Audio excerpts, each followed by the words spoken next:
Welcome to the Brain Pick a Pro Show, live from Lake Wiley, South Carolina, and straight up north is my good friend Mike Wagner. Today we're going to talk about creating a life vision, and we're also going to talk about creating passive income, massive passive income with self-storage. Now, I know there's other people out there teaching self-storage, that sort of thing, but we're going to talk about some different ways to do it, different ways to look at it, and different ways to structure the deals. So please give a warm welcome to Mike Wagner. What's going on, buddy?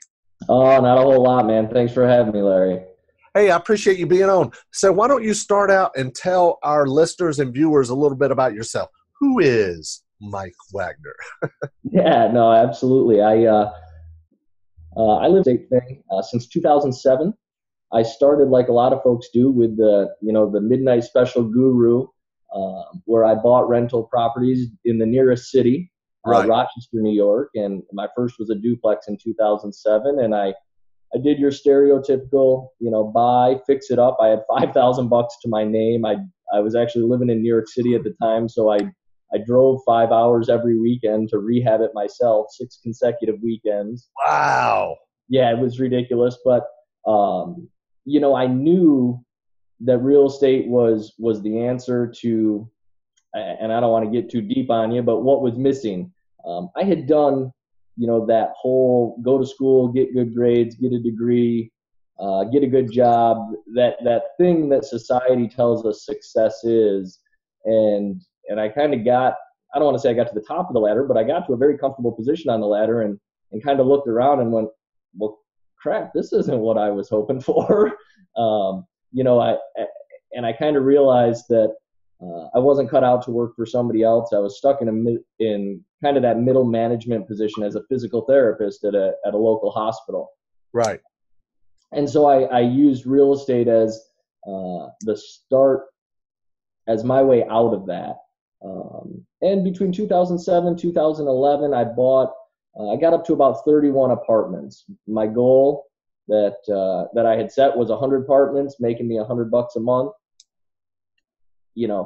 And to me that would have been great money, and it would have set me free, and that's what I was after. So I dug in and tried to do that, and really I did okay with it. It wasn't broken, but it just wasn't getting me to where I wanted to go fast enough. Right. And I think the pivotal moment that will kind of segue us into the storage thing that I do now is in 2011, my wife and I were in Costa Rica. We were having an incredible vacation.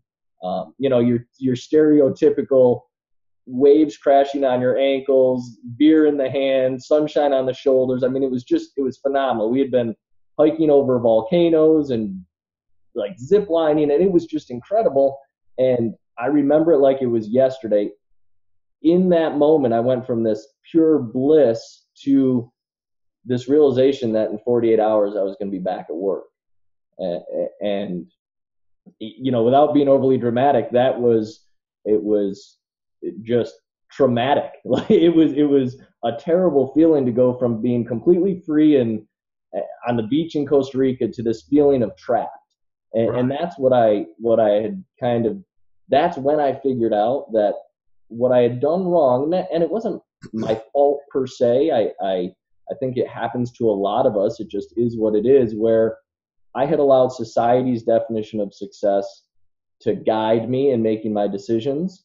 And in doing so, I had set up my life so that in order to be my happiest, I had to vacate it, right? That's where the word vacation comes from. And I just decided that wasn't good enough. I didn't want to have to leave my ordinary everyday life in order to be my happiest. I wanted to experience that kind of happiness and freedom every day. And so long story short, I got home from Costa Rica and basically went nuts. I looked into everything and anything I could that would get me where I wanted to go, to that sense of freedom faster. And that's when I stumbled on storage. That's awesome. And you'd already been doing the apartments, right? Yeah, I had been doing that for about 3-4 years at that point. Right. That's good. Don't you find, and I'm really glad you brought that up, because don't you find that the more you get into real estate and the longer you're in real estate, you you see other things that you would like better or better fit your needs, or the more you learn about it, the more you realize there's different ways to do things. So that's one of the things that real estate gives you so many options. There's so many different kinds of real estate, and then there's so many different ways to do real estate. Wouldn't you agree? Absolutely, 100%. And that's one of the things I always lean on when people sometimes they see others make a pivot of some sort. For me, initially, it was from physical therapy into Right. real estate, and the question was, wow, did you waste all that time getting all those degrees? I was in school for 6 years, 3 degrees. But the bottom line is, I'm not one who believes much in regret. I think that everything I learned, well, for one, I'll say that college was just a really expensive party, right? We had a lot of fun, but there were a whole lot of things that I learned that I apply into what I do now. And the same is true for real estate. The apartments, man, that's a school of hard knocks compared to storage. Storage, when it comes to the day-to-day operations, I still feel like someone needs to pinch me, and I might wake up from this dream because I make so much more money than I ever did in apartments with far less work, which is incredible. That being said, I wouldn't trade those 4 years of learning that I got through the residential real estate that I had done. It was a learning experience. Absolutely. Yep. That's great. That is great. So tell us a little bit about, what does your business look like now? What type of self-storage do you do, and what does your business look like? Yeah, absolutely. So back in 2011, after that Costa Rican epiphany, I pivoted hard. I quit my job as a therapist, and believe it or not, I bought a storage facility that was losing $2,000 a month. So, I'll put it this way: it was $100,000 annual swing in the wrong direction when I made that move. And again, people ask me, "Hey, Mike, was that the right move?" In the months following my transition, and I knew it was because I could look them dead in the eye and say, "Absolutely." And the reason I know it is because I'm broke and I've never been happier. Selling your wife on that kind of deal is a little bit more of a challenge, right? God only knows why she allowed me to do that. We were fortunate to be in a position where we weren't keeping up with the Joneses, and we had set ourselves up to where that risk was manageable. It was still, right. I don't know that I'd recommend it. For my students, I don't tell them that they should do it quite that way if they can avoid it. Right. But it was. Looking back, it was a phenomenal decision. And essentially what I did is, there was a property, it was about 10,000 square feet of storage with some outdoor capability as well for boats and RVs and that sort of thing. And it was 50% full. So I just got to work. It was an hour from my house, and I literally drove there every day, 5 days a week for a year and a half. Primarily, some of that is because, to your point, if your wife allows you to quit a job to buy a storage facility that's losing money, even if there's nothing to do, you drive there, right? Like, you better be busy. Exactly. And I didn't know anything. I was pretty green in the industry, so I just assumed that's what it took. As time went by, we filled up. Actually, it only took about 9 months, and we were over 90% full. So that property, to give you a quick rundown, we bought it for $330 with about $20,000 in closing costs. So we're talking a project cost of $350,000. Right. No real work needed to happen right off the bat. It was mostly a managerial or operational overhaul. Right. And within 9 months, we had it appraised at $750,000. Wow, that's huge. Yeah, it was great. Now, the cash flow with the debt service still hadn't replaced my income, but on paper, we were doing well.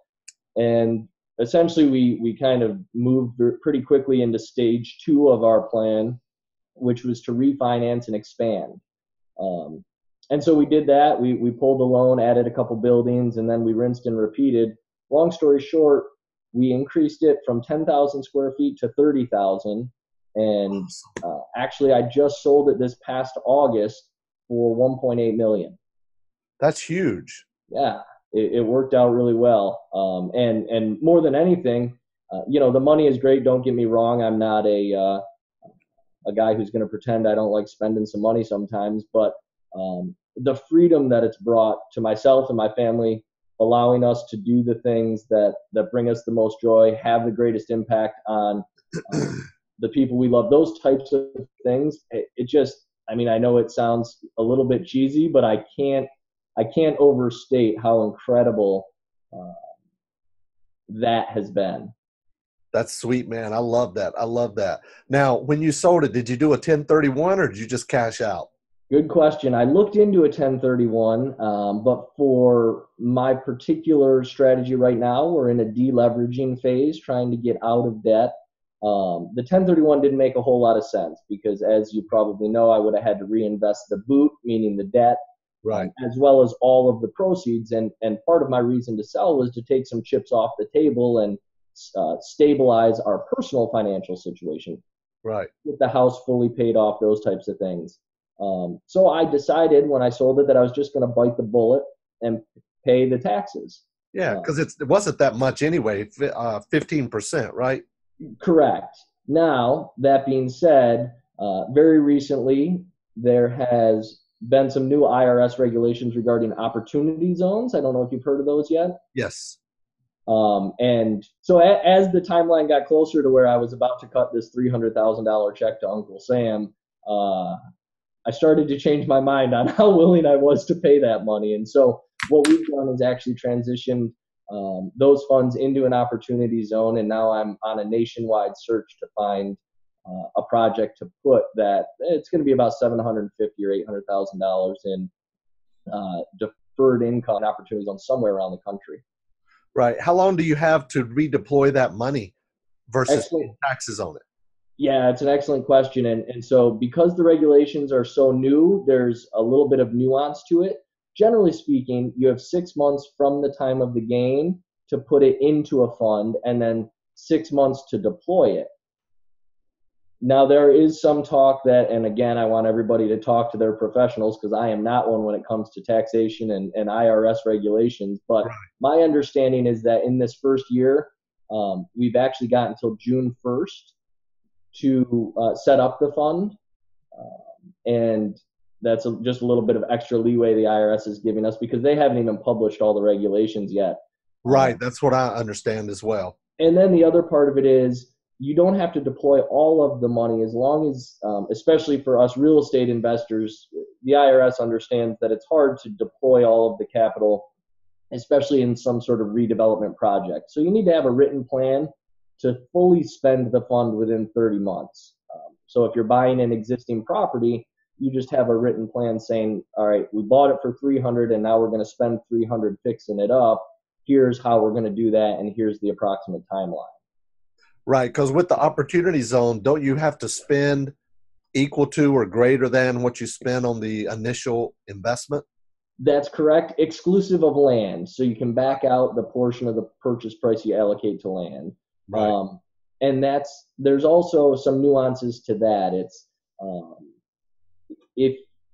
if the property wasn't, in my case, operating as a storage facility before, then there's some structuring things that you can do where maybe that doesn't have to be the case.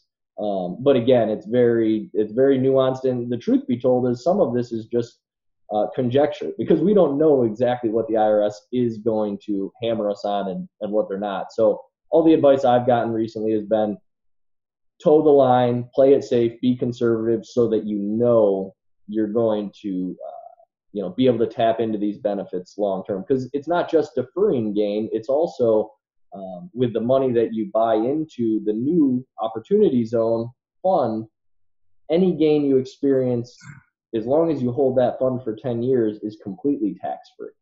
That's huge. That's huge. Yeah, Now, you can create your own fund or invest in another fund, correct? exactly right. Yep. Yeah, you're probably going to start your own, I would assume. I am, and that's just because I'm kind of a mom and pop investor. I like to do my own thing.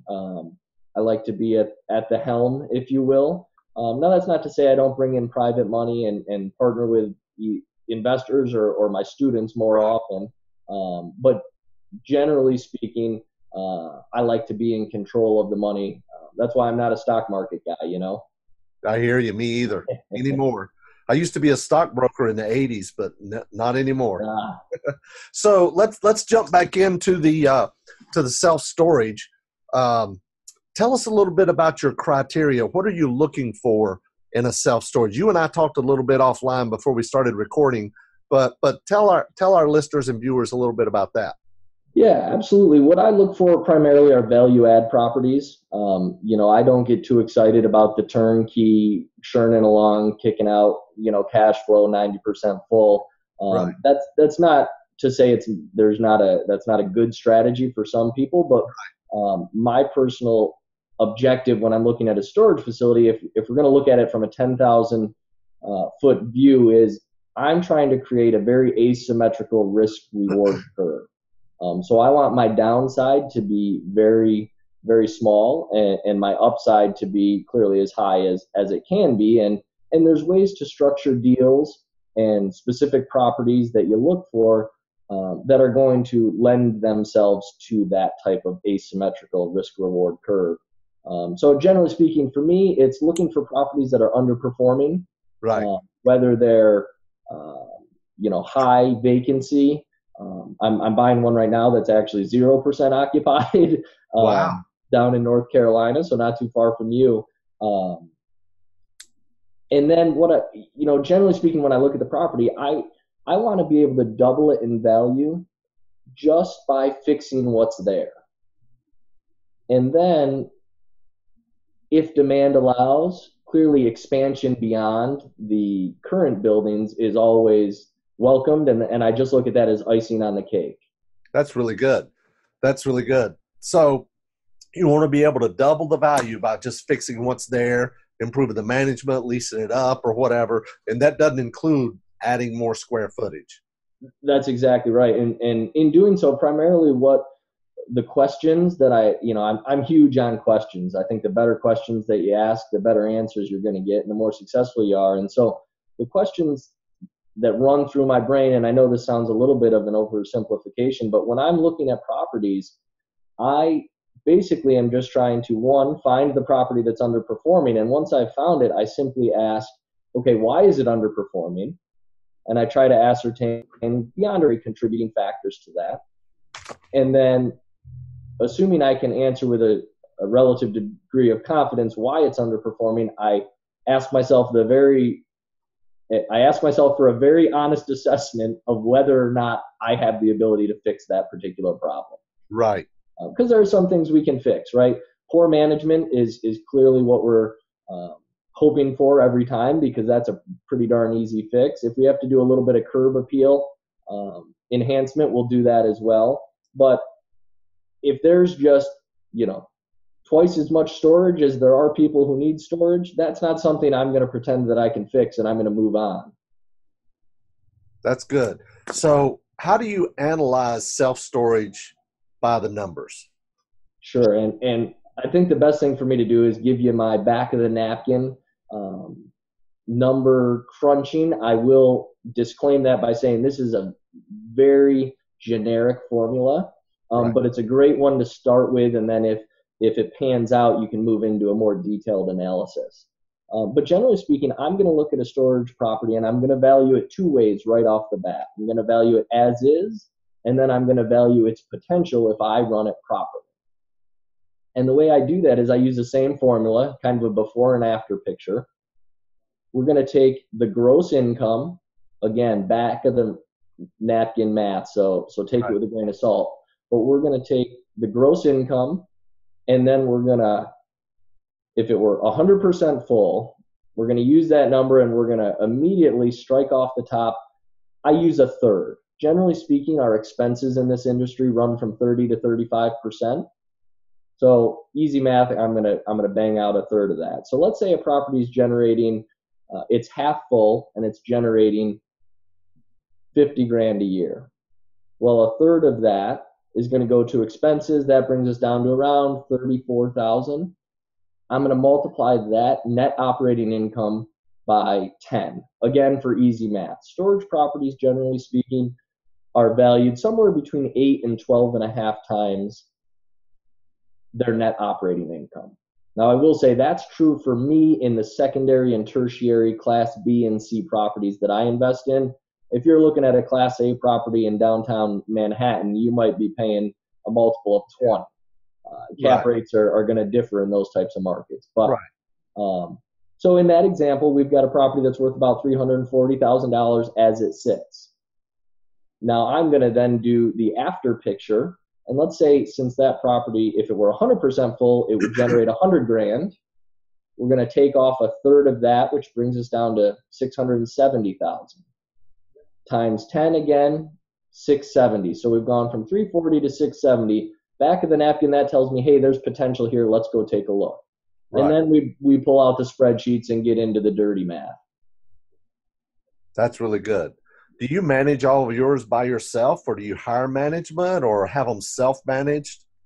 That's an excellent question. And my particular strategy involves, because I deal with these smaller properties, 15 to 30,000 square feet, they don't, at the top end, they get to the point where you could afford a part-time manager. But what I found is it's not even necessary. Right. And so what I've developed is this three-pronged remote management strategy. And essentially, it's an online portal where customers can go rent a unit, pay for units, all that sort of thing. It's full service. It's also embedded into that software company that I use as a call center that answers the phones 6 days a week for me. So I don't do any of that anymore. I did it for far too long. I promise you that. I had two phones in my pocket, and one of them was always ringing. Um, and then the third critical component is what I call boots on the ground. It's not a office manager per se, but it's someone local to the facility, sometimes living on site or working on site if there's not living quarters, but they run, for example, at one of my properties, there's a cannon bottle redemption center that runs out of the front office building. And that gentleman, in exchange for some bartering with storage space and rent for his business, handles the boots on the ground things. And those are just the physical tasks that need to be done. They're surprisingly not that frequent or involved, occasionally showing units, occasionally cutting locks, those types of things. Um, but those are the three prongs, if you will, of my remote management structure. And to give you an idea of what that means for me on a day-to-day basis is up until we sold our last facility, I was managing three facilities. And again, I'm a small operation. We're roughly 80,000 square feet total between the three properties, generating about $500,000 in revenue. And I would spend anywhere from 5 to 10 hours a week, quote unquote, managing those assets. Most of my day-to-day involvement is just forwarding emails, leads from online lead generation sites to my call center so they could follow up, doing bookkeeping, accounting, some strategizing, those types of things. But by and large, in these secondary, tertiary markets, the self-service model is one that's well accepted by those markets. That's really good. I like that. It sounds like there's a lot less expenses in self-storage than there are, say, multifamily or office or something like that. Yeah, absolutely. I mean, the industry standard is like I said, 30 to 35% in storage compared to, I've been out of the game for a little bit, but if I remember correctly, 50 to 55% in multifamily, when you're talking about the income to expense ratio. Right. And I've just been doing a lot of my year-end math, and we're running our properties closer to 25 to 28% just because of how lean our management structure is. Sweet. That's really good. Do you have any of your facilities that you have the fence around it, and where if they don't pay, it locks them out? They can pay with a credit card to get back in? Absolutely. I'll say this, rules are meant to be broken, but generally speaking, the rule I share with most of my students is if you can't afford to put a fence and a gate around it, you don't want to own it. There you go. That's good. A fence and a gate, it's only going to cost you 20 to 30 grand, depending on the size that you're trying to enclose. And Right. if that makes it not a deal, then it wasn't a deal to begin with. That's why we're so aggressive with our wanting to double the value of the property within 24 to 36 months, so that we can afford to do those things. One of the things that comes up is, and my argument is, that fence is going to pay for itself. Right. If you don't have a fence, you've got to have someone manually overlock and then remove overlocks every time someone's 5 days late on a payment. With the fence and the gate, it it does that automatically for you. The computer system says, Mr. Goins, I'm sorry you haven't paid. You're not coming in today. And then you call us, our call center, or you just on your phone go to smartphone, make a payment. Within minutes, that gate opens for you again. That's sweet. That's really, really simplifying the management. Absolutely. So you've talked a little bit about your criteria, about analyzing the deal, the value add. Tell us a little bit about funding the deal. Sure. And there's a lot of ways to go about it. My first several properties I bought with conventional loans, usually a little bit of my own money, and that for the down payment. Sometimes I would borrow the down payment from a private equity investor. As long as they owned less than 19% of the property, I could still get a conventional loan using the SBA, Small Business Administration, is what I was doing back then.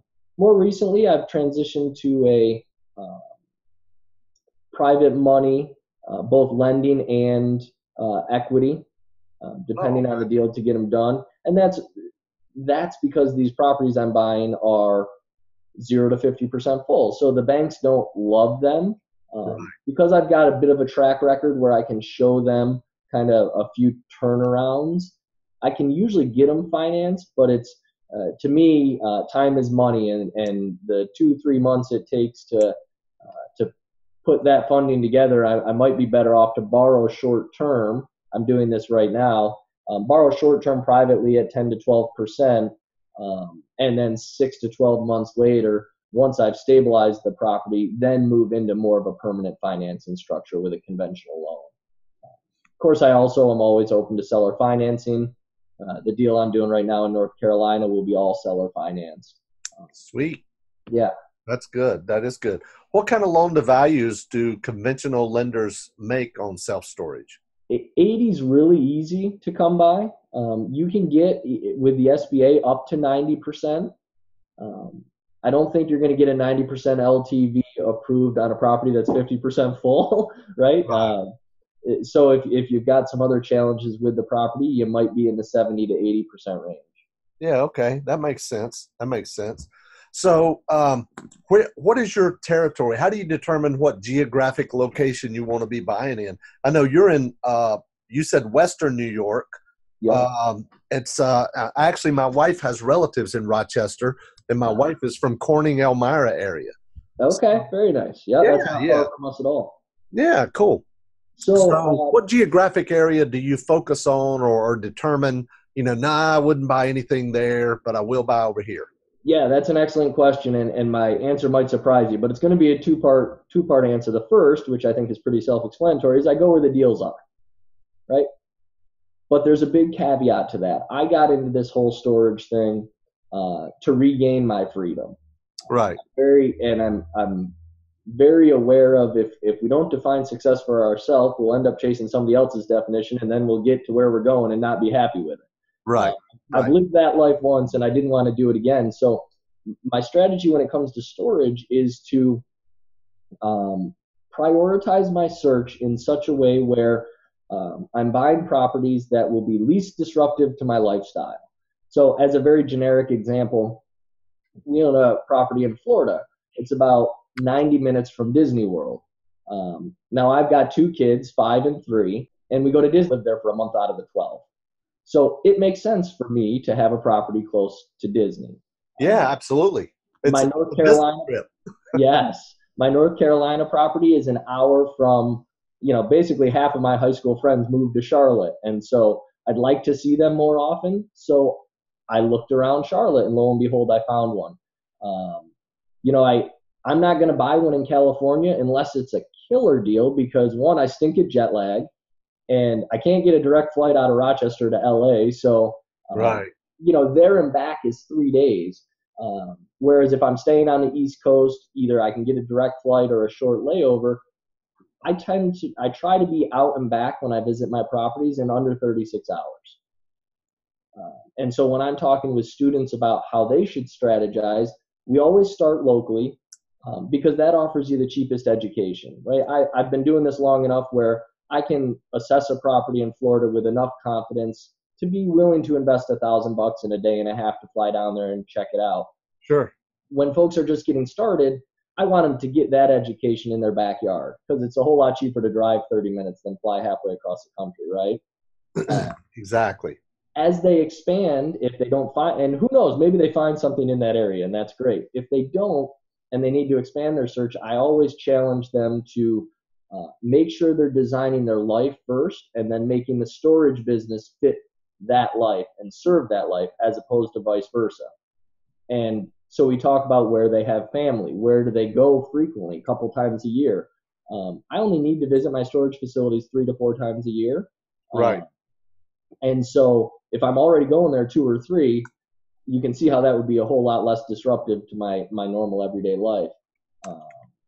And so those are the things we look at. And if that doesn't work, we talk about, well, where can you at least get to cheap and easy? Direct flights that aren't 6 time zones away, all those sorts of things. Exactly. That's really good. That's good. I love it. I love it. So let's talk about, I mean, there's a lot of people out there. I mean, there's more people being aware of self-storage, just like you coming on the podcast, and there's other people out there teaching it as well. So where do you go about finding these deals that are what I would call distressed type property where there's 0 to 50% full and they have a good value add turnaround? Yeah, that's a good question. And the truth is we look everywhere. We look at the listings. 2 of my best properties have come off LoopNet. Seriously? Yep. And I still have no idea how either of them were on there and not picked over because they were literally home run deals. The first one I told you about earlier, we took from a $350,000 purchase price to a $1.8 million sale. The second one we just bought this past April for $465, and it's worth $865 today. 8 months later? So the deals can be found there. Now, as storage becomes a little bit more trendy, right, as it is right now, it's a little bit of a buzzword. Right. Those do get picked over, and so I do direct mail. I bought off Craigslist, if you can believe that. Our North Carolina property came off Craigslist. We do direct mail nationwide. And one of the big points I try to hammer home to my students when they're talking about where to look for deals is I believe very firmly that our success as individuals is dependent on how much we help other people succeed. And what I mean by that is we want to dig and find the listing that has no business being sold because it's a residential agent who's only listed it because her brother-in-law made her. She doesn't want to sell it. She doesn't know anything about storage.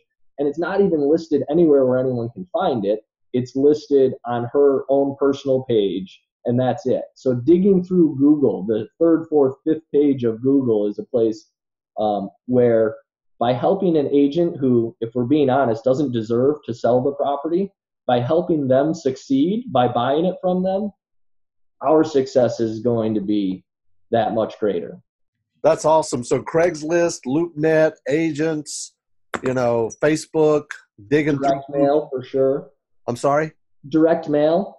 Direct mail, okay. Yep. So is there like an association or a directory that you find, or you just hire a VA to go out and find every mini storage in a yeah, all of the above. When I started out, I literally started on Google. My wife and I, this was 6-7 years ago, and we went to a 6-county area and we just searched self-storage, Avon, New York, self-storage, Lima, New York, and we created our own list. Wow. Since then, we've transitioned. I now buy lists and then I scrub them down based on very specific criteria. There's 50 to 60,000 of these storage facilities in the country, did in about 1,000 of them. So we really get down targeted. The list is more expensive when we do it that way, but we're not wasting our time mailing to and then fielding calls from facilities where we really don't have an interest in buying. Yeah, because you're not going to buy any public storage or Right. whatever, some of the big ones, Kodiak and some of those. You're looking for the mom and pop, I'm assuming. That's exactly right. That's good, man. That is good. This has been really, really, really good stuff. I really appreciate you opening up and sharing all the details, man. You've answered all the questions, gave a lot of good content and info. If somebody wanted to find out more or connect with you, how would they do that, Mike? Yeah, well, I want to thank you for letting me come on here. It's been enjoyable. I always, I love talking shop, and so I appreciate that. Folks can find me at I've got a company called The Storage Rebellion. So it's thestoragerebellion.com. I love And there's not a whole lot on the website. We do most of our content onto Facebook and YouTube. You can just search at Storage Rebellion on either of those sites. And I put out, YouTube is primarily longer format, 10 to 20 minute straight content. My goal with this company is to share what I feel very fortunate to have learned over the last 7 years. I believe very strongly in stewardship. And so those outlets allow me to help people without asking for anything in return. That's awesome. That's really good. I love it. I'm looking you up right now. Yeah. And we do have some exciting things happening in the first quarter of this year. My hope is to get, right now I do a high-level coaching program where I work one-on-one with students. But because of the family life balance, I cap it at 6 people and I'm there. So I'm not taking more students right now, but I'm hopeful to be putting out some sort of video training series that might allow other people who I wouldn't be able to connect with to kind of explore and figure out if storage is a good path for them. There you go. That's good. That's good. I love it, man. I love it. I really, really appreciate you taking the time to share. This is good stuff. Is that the best place for people to reach you if they wanted to follow up with you, the Storage Rebellion, or on Facebook? Yeah, either on the website, there's a webinar there, and there's a form after the webinar. If folks want to connect with me, I'm happy to do that by telephone and whatnot. Or they can buzz me on Facebook, and I'm pretty responsive there as well. Awesome. Sounds good, man. I've already liked you, followed you. I'm there. Right on. Very good. Cool, man. Hey, I really, really appreciate you taking the time. And do you have any parting words of wisdom for people who may be interested in getting started in self-storage? My biggest thing that I could say, it might not sound too industry specific because it applies to anything, but I would just want to make sure that people hammer home their own definition of success, really crystallize the vision that they have for their life so that they can keep, whether it's storage or other real estate investing, in its rightful place, and that is as a vehicle toward an end. Too often I think we get things mixed up and we turn the means into the end, and then our life is revolving around dingy garages, and that's not what any of us want. It's funny you said that because I got a friend who is also in the real estate business, and he said something the other week that really hit home to me. He said, a lot of people say real estate is my passion. He's like, real estate is not my passion. Real estate is a vehicle. It's just a tool. My family is my passion. Helping other people is my passion, but the real estate's not a passion. Real estate's just a tool. Absolutely. And we're passionate about what it can do for us. But there you go. If I ever tell you that I'm passionate about garages, you got to refer me to a shrink or something, because there's not that much to get excited about. What gets me excited is where they take me, where they've taken me so far, and where I see them taking me in the future. Huge, man. I love it. I love it. I really appreciate you taking the time. Thank you so much for being on. I really appreciate it. Yes, sir. Thank you. Thanks a lot, everybody. Be sure and leave us some feedback, leave us some comments, and make sure and share this with your other followers, friends, and everything. And thank you so much for watching, everybody. Take care.